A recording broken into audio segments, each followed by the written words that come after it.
Tendulkar's leave application from Rajya Sabha has been granted officially by P.J. Kurian, the Deputy Chairman of the Upper House. He had applied for a leave from the 7th of July to the 14th of August because of some family exigencies. Sachin Tendulkar attended Rajya Sabha sessions for only 3 days, and this makes his attendance percentage even less than 5%.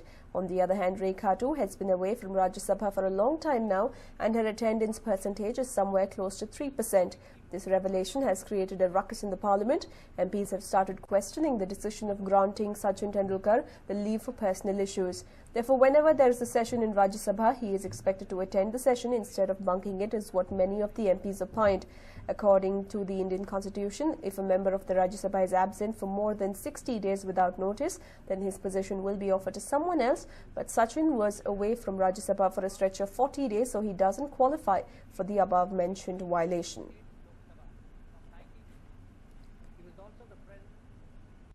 And while warring factions uniting against a common enemy is an all too familiar trope in politics, and this is exactly what we saw in Bihar when RJD chief Lalu Prasad Yadav and JDU leader Nitish Kumar began campaigning for assembly by-polls in the state in the hope of fighting off the BJP, which won 22 of the state's 40 Lok Sabha seats in the recently concluded general elections. Also, let's not forget that assembly elections in Bihar are coming up next year. And in the face of the BJP rising in popularity in the state, the RJD and JDU, who were arch rivals until a few months back, have now joined hands to fight it out. Today, a press conference was also held by the two leaders.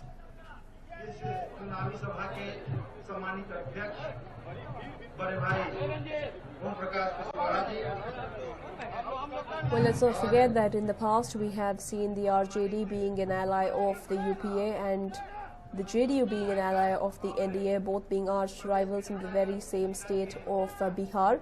But after the severe drubbing that the two parties faced in the Lok Sabha elections that just went by, and the BJP, without the help of any regional party, except for the Lok Jan Shakti party, managed to score as many as 22 out of the 40 seats.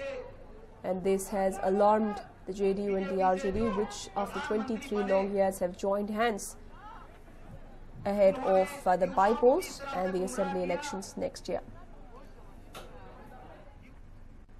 And well, after Anand Kumar resigned from the post as the General Secretary of BJP, the post remains empty. Now BJP is contemplating to appoint a leader from Karnataka for the same. The leaders who are in the race are Arvind Limbavali, C.T. Ravi and Vishweshwara Hegde Kageri.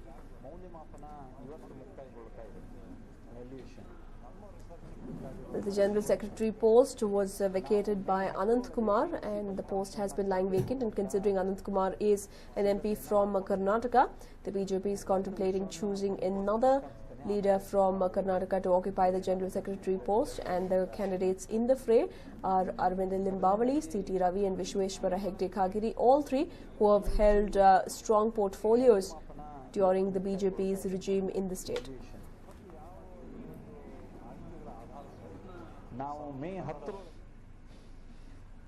And well, Bengaluru serial blast accused Abdul Nasir Madani, who had got a breather from the Supreme Court, has been granted extension of bail period by 14 days.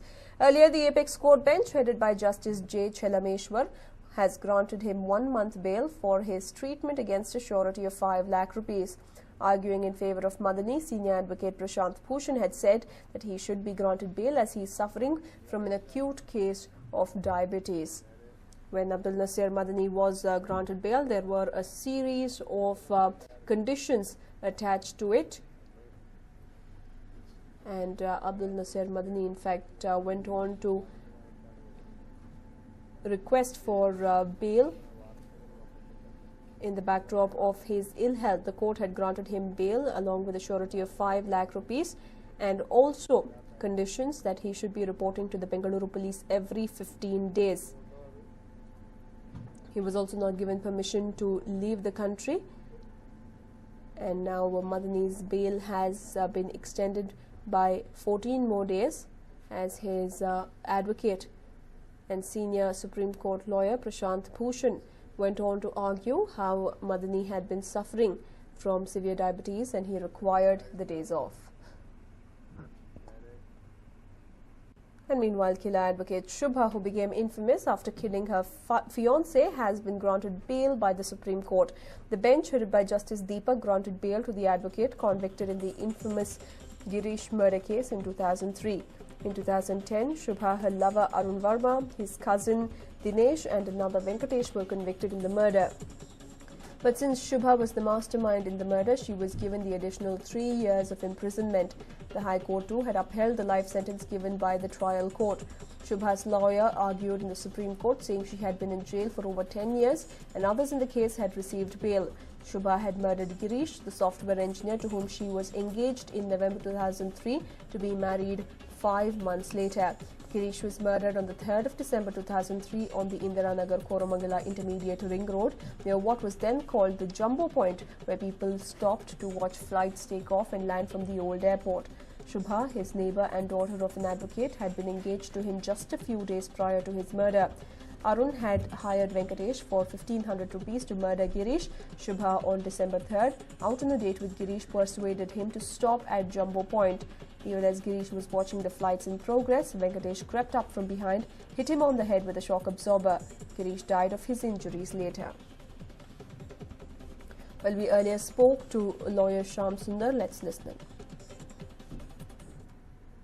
See, initially the trial court which conducted the trial of this case awarded them the life imprisonment and it was appealed before the High Court of Karnataka, and even the High Court of Karnataka confirmed the same sentence that was passed by the trial court. And thereafter they were in an appeal before the Honorable Supreme Court, and the Supreme Court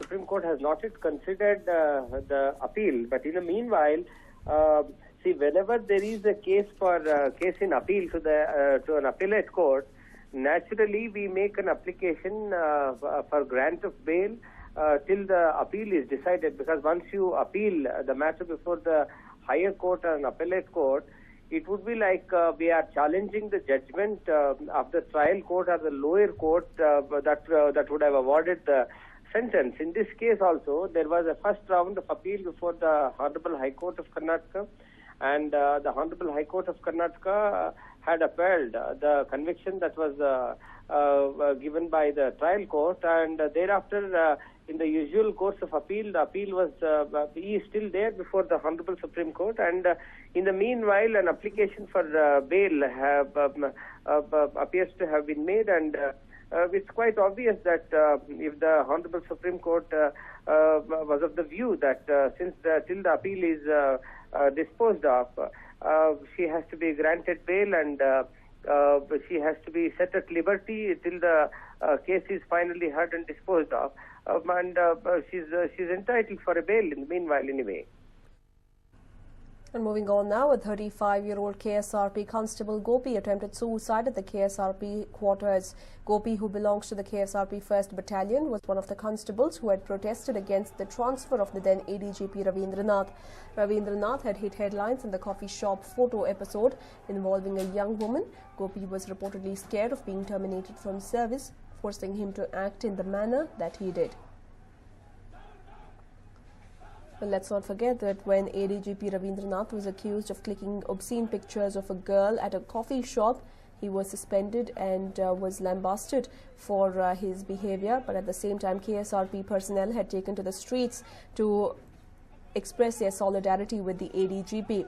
On the other hand, the Home Minister had categorically stated that any of the KSRP officials who will be supporting such a cause and who will be protesting on the streets will have to face action from the state government, and fearing such action, one of the constables attempted suicide. And while illegal mining in Ballari is still fresh in our minds, and now there is a similar situation in Dakshina Kannada as well. Though people are fed up with the consequences they have to bear, the authorities concerned only manage to remain mum. Well, Dakshina Kannada has become a haven for illegal stone quarrying. In fact, mining lords have reached every nook and corner of Dakshina Kannada and are carrying out this illegal activity. Even places like Katilu, Ekaru, Bajje, Mudabidri, and Miseru have not been spared. To be precise, in Ekaru near Katilu, illegal stone quarrying is rampant in 65 acres of around 800 acres of government land.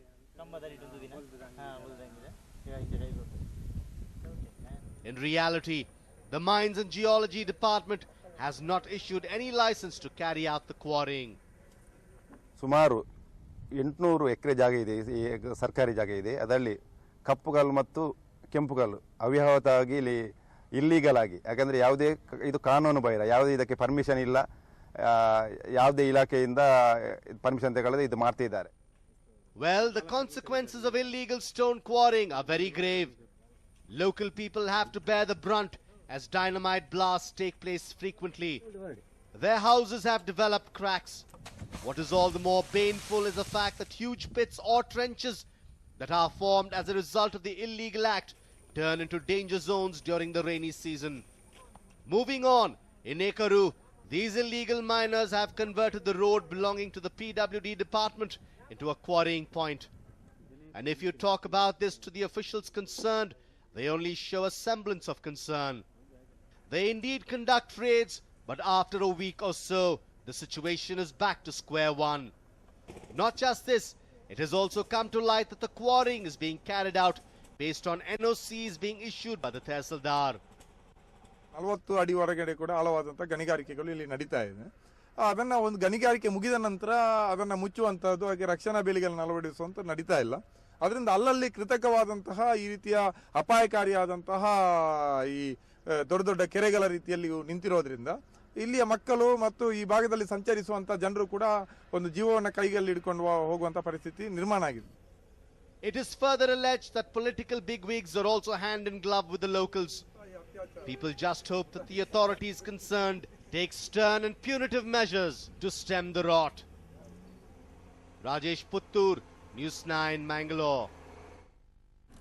And while Diego Maradona has been filmed slapping a journalist who allegedly winked at his ex-partner, the 53-year-old angrily confronted the reporter as his children watched from his car. He called the man an idiot before slapping him in the face.